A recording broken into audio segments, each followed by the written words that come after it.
सुबह सुबह पति पत्नी में कहां सुनी हो गई। पत्नी बोली, तुम कमाते हो, इसका मतलब ये नहीं है कि जब चाहे मुझ पर रोब झाड़ोगे। दिन भर इस घर में खपती हूं, तब जाकर ये घर जैसा दिखाई देता है। 2 दिन मायके चली गई तो पूरा घर कबाड़खाना नजर आएगा। पति भी गुस्से में बोला, हर वक्त मायके जाने की धमकी मत दिया कर। 2000 किसी नौकरानी को दूंगा तब भी ये घर जैसा ही दिखाई देगा। पत्नी बोली, तब ठीक है, लगा लेना नौकरानी, मैं तो इस घर में अब एक पल भी नहीं रहूंगी। पति भी गुस्से में था, बोला, मैं भी तुम्हें झेलते झेलते तंग आ गया हूं। पति गुस्से में ऑफिस निकल गया। पत्नी ने लाल पीली होकर मां को फोन मिलाया।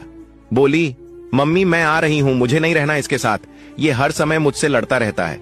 मां बोली, क्या हुआ, किशोर ने तुम पर हाथ उठाया क्या? बेटी बोली, नहीं। मां ने फिर पूछा, गालियां दी क्या? बेटी बोली, नहीं।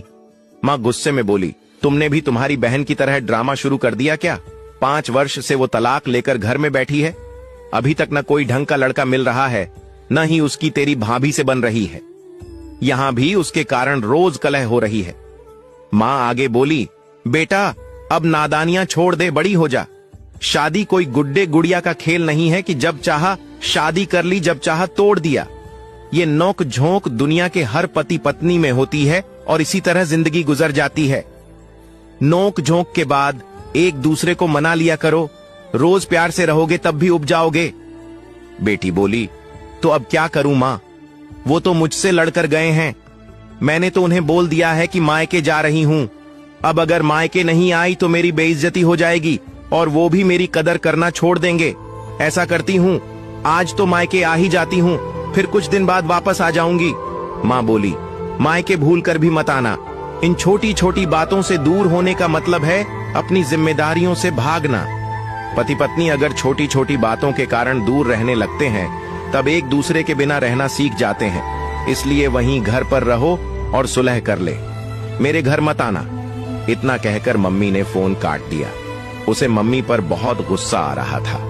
वह दोपहर तक यूं ही पड़ी रही, कोई काम नहीं किया।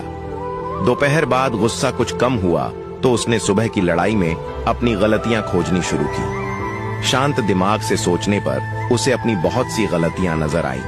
उसने आइंदा गलतियां न करने की कसम खाई और काम में लग गई। फिर उसने पति की पसंद की 5 से 6 डिश बना डाली। शाम को पति घर आया तो पत्नी ने ऐसे जाहिर किया जैसे कुछ हुआ ही नहीं हो। पति जब खाने की टेबल पर बैठा तो खाने की खुशबू से ही वह खुश हो गया।